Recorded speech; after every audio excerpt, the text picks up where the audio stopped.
Welcome to Jersey Reads the Classics, an audiobook podcast delving into the finest works of our literary masters. Unfortunately, it's read by this woman. What the hell? Who cares? Let's go on an adventure. Hello and welcome back to Jersey Reads the Classics with me, your host, Rosa DeCandia.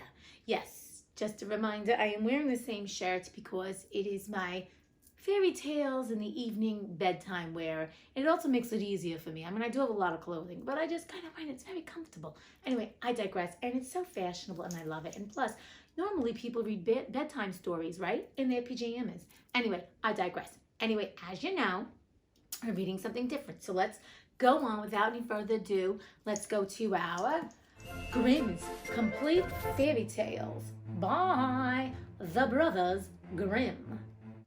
This week we read Little Red Cap, which is also known as Little Red Riding Hood, but this is the Grimm's Brothers version, okay? And I don't think it's the same as we normally know what it's like. Okay, let's proceed.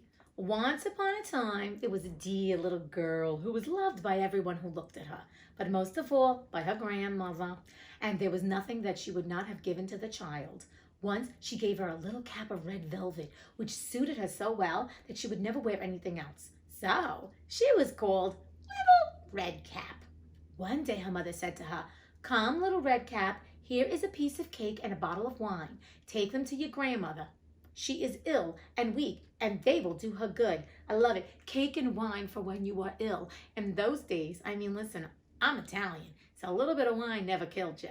If I was a drinker, I'd be drinking wine. I don't drink. But the point is this, Grandma is ill, so bring us some cake and wine. Maybe Grandma's just in detox and she just needs her fix. But we're just going to just go on without that because this is another era. Set out before it gets hot, and when you are going, walk nicely and quietly, and do not run off the path, or you may fall and break the bottle, and then your grandmother will get nothing. And when you go into her room, don't forget to say, "Good morning," and don't peep into every corner before you do it. "I will take great care," said Little Red Cap to her mother, and gave her hands on it. The grandmother lived out in the wood, half a league from the village, and just as Little Red Cap entered the wood, a wolf met her. Red Cap did not know what a wicked creature he was, and was not at all afraid of him. Okay, we could tell you that, girl. She probably wouldn't have listened anyway. "Good day, Little Red Cap," said he. "Thank you kindly, Wolf. Where do you go so early, Little Red Cap?" Now, you know they say they don't talk to strangers. She's talking to a stranger. "To my grandmother's." And now she's going to tell him the whole spiel, right? Watch. "What have you got in your apron?" "Ugh. Cake and wine. Yesterday was baking day, so poor sick grandmother is to have something good to make her stronger." "Where does your grandmother live, Little Red Cap?" "Really, Little Red Cap?" "A good quarter of a league farther on in the wood. Her house stands under the 3 large oak trees. The nut trees are just below. You surely must know it," replied Little Red Cap. The wolf thought to himself, "What a tender young creature.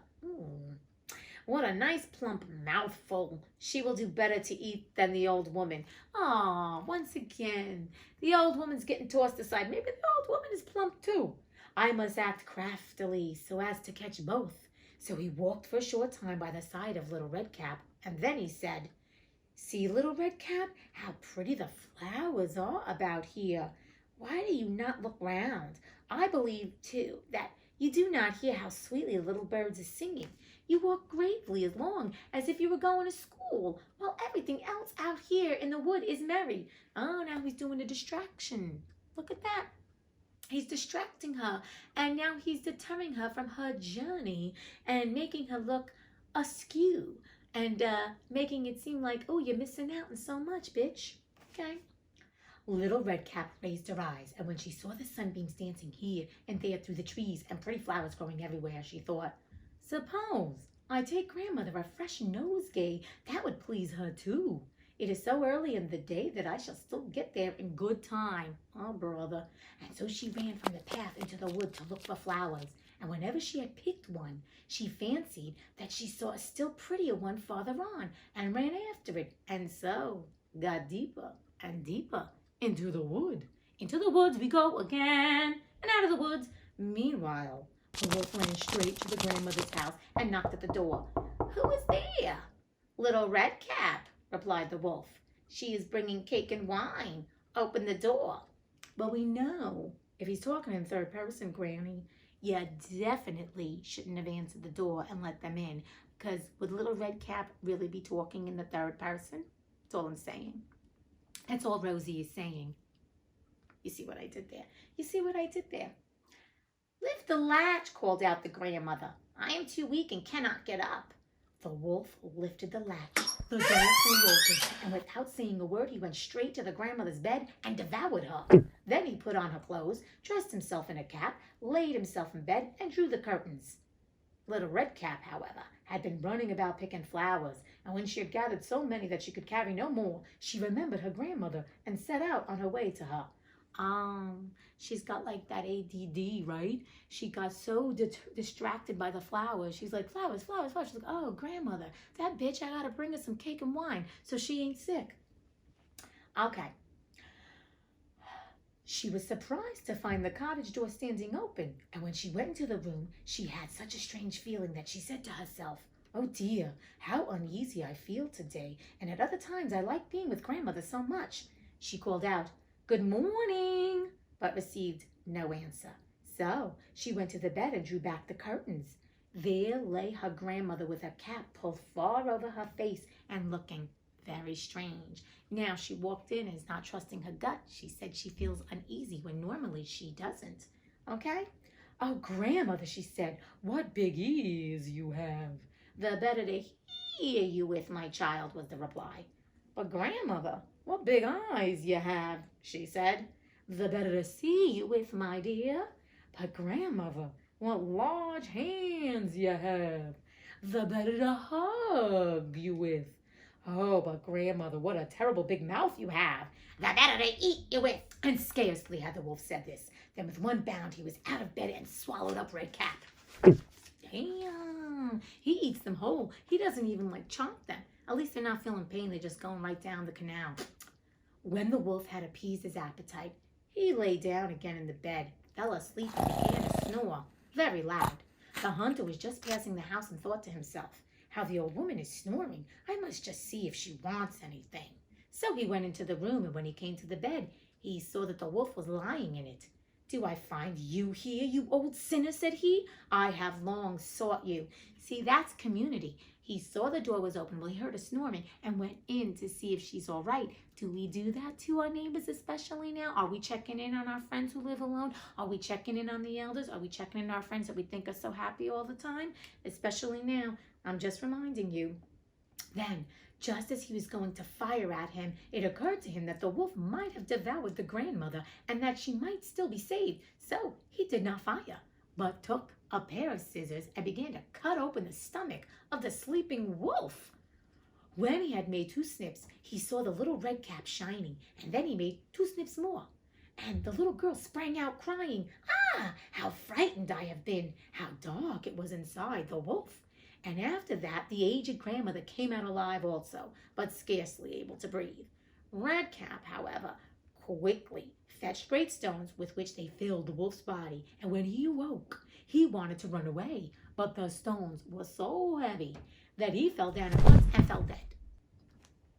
"Screw you, Mr. Wolfie Wolf, you are dead." Then all 3 were delighted. The hunter drew off the wolf's skin and went home with it. The grandmother ate the cake and drank the wine which Red Cap had brought and revived. But Red Cap thought to herself, "As long as I live, I will never by myself leave the path to run into the wood when my mother has forbidden me to do so." Learning lessons. It is also related that once when Red Cap was again taking cakes to the old grandmother, another wolf spoke to her and tried to entice her from the path. Red Cap, however, was on her guard and went straight forward on her way and told her grandmother that she had met the wolf and that he had said good morning to her, but with such a wicked look in his eyes that if they had not been on the public road, she was certain he would have eaten her up. "Well," said the grandmother, "we will shut the door and that he may not come in." Soon afterwards, the wolf knocked and cried, "Open the door, grandmother. I am little Red Cap and am fetching you some cakes." But they did not speak or open the door. So the graybeard stole twice or thrice around the house, and at last jumped on the roof, intending to wait until Redcap went home in the evening, and then to steal after her and devour her in the darkness.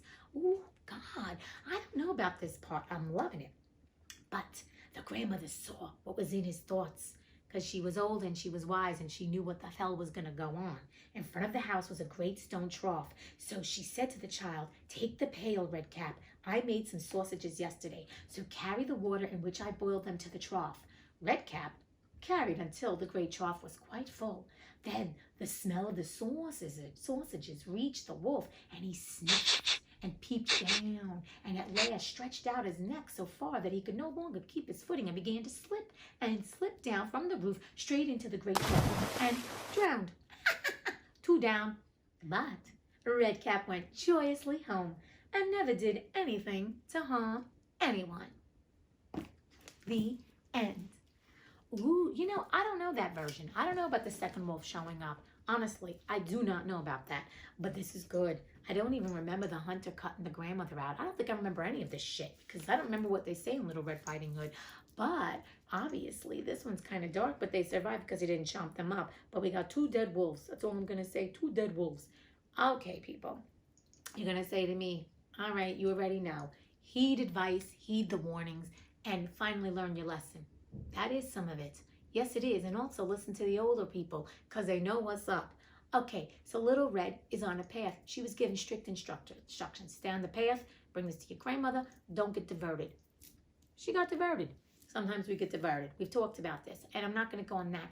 But she got distracted in the wrong way. And that only thing I'm going to remind you is to think about when you get distracted, is it something that is constructive or not constructive? Because sometimes you get distracted to do something because you have to, or sometimes you get distracted because it's devious and you know it's not right. And you know it's not right. That's the thing. Little Red didn't know because she was a kid. But the point is, as you get older, we know we get our sixth sense. We get our gut instinct. We've talked about this multiple times. And we know that we can be like, wait a second, this don't feel so good. This is definitely not a good thing for me to do. So before you fall down the path and get tricked or whatever, eaten by the wolf or whatever, you know what I'm talking about, and you go on a different path and you just find more trouble than it's worth, think about, is this a diversion? Is a distraction that serves me or doesn't? Okay, because not all diversions serve you, but some of them do if they're going to enhance you as a person. But we're not going to get all on about that because we've talked about that before too. The thing is, she did not listen. So then she goes into grandmother's house and she then gets eaten by the wolf. But another thing I find interesting is this, that no one is truly listening to one another, right? Grandmother says, open the door. The wolf, he can throw his voice. All right, fine, but he's talking in the third person. Doesn't grandmother realize? But then again, she's not feeling so well. She didn't get her wine and cakes yet. But the point is, I feel like everybody's just missing the details. So I just want to remind you and encourage you to pay attention to the details when you're on your path and journey. Like, what is giving you a red flag? What is telling you, giving you the green light? And what is like, yeah, this is a staying pattern. It's okay. And then I love the fact of community. We had the huntsman come in and he heard the snoring. He's like, what's going on with the grandmother? She's never acted like this before. So I just want to right now, because we're in COVID time, to encourage those of you that may have friends that live alone, like I live alone, who are happy and go lucky, me too, that to check in on them, or else also to check in on your elders. You know what I mean? I think it's also very important to just check in on the people in your life that maybe you haven't heard from, or you know they live alone, or you know they're usually so happy, so I'm sure they're fine. No, give them a text, call them, give them an email, something to let you know that they're thinking of you. I mean, to let them know you're thinking of them.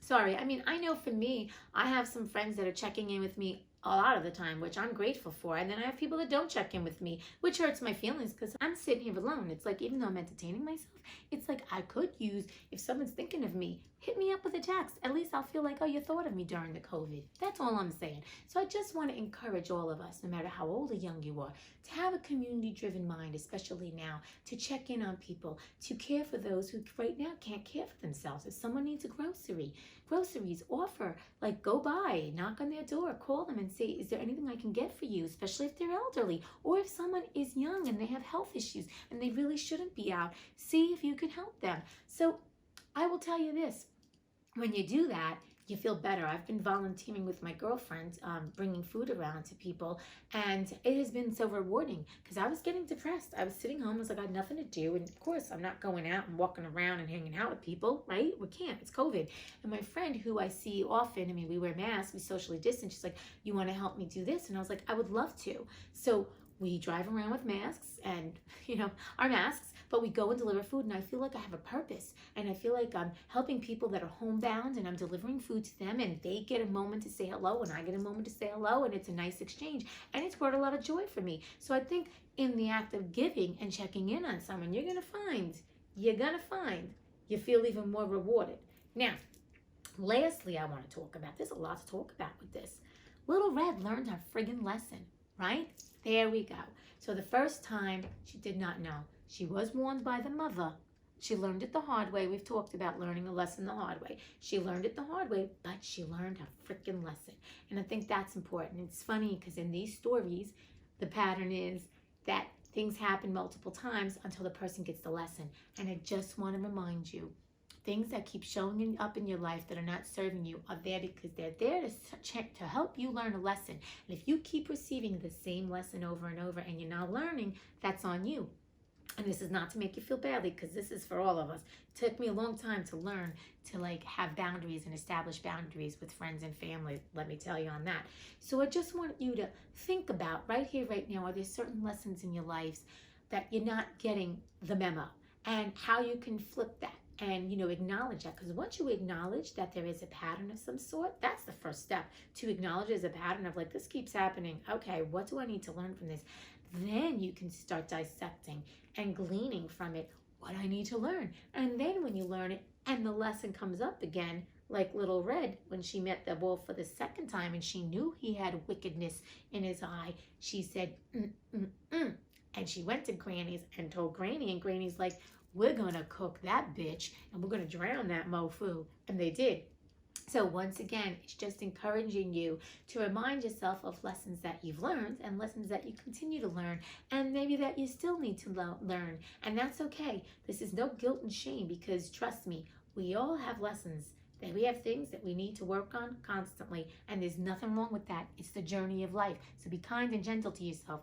Always. Please be kind and gentle to yourself, especially now. I want to remind you to have all the compassion and empathy that you have for others, for yourself first and foremost. Please, it's important, because we are going through a very traumatizing time right now in history, and for majority of us, we've never experienced this. I mean, there are older people that have experienced the Spanish flu. There are people that are over 100 that have survived that Spanish flu. I read an article the other day, 2 sisters. One's 107, one's 104. They survived the Spanish flu, and they survived coronavirus. They both got it and survived. So see, age ain't nothing but a number. Be kind to yourself, be loving, and know that you are enough and you are worthy. And know that at the end of the day, I am sending you tons of love and light and peace and joy and bliss and all that good stuff. And knowing that this is going to be a magical day for you. I don't know how. You don't need to know how, because magic is unknown. So just trust and believe. And my friends, until we read again. Bye.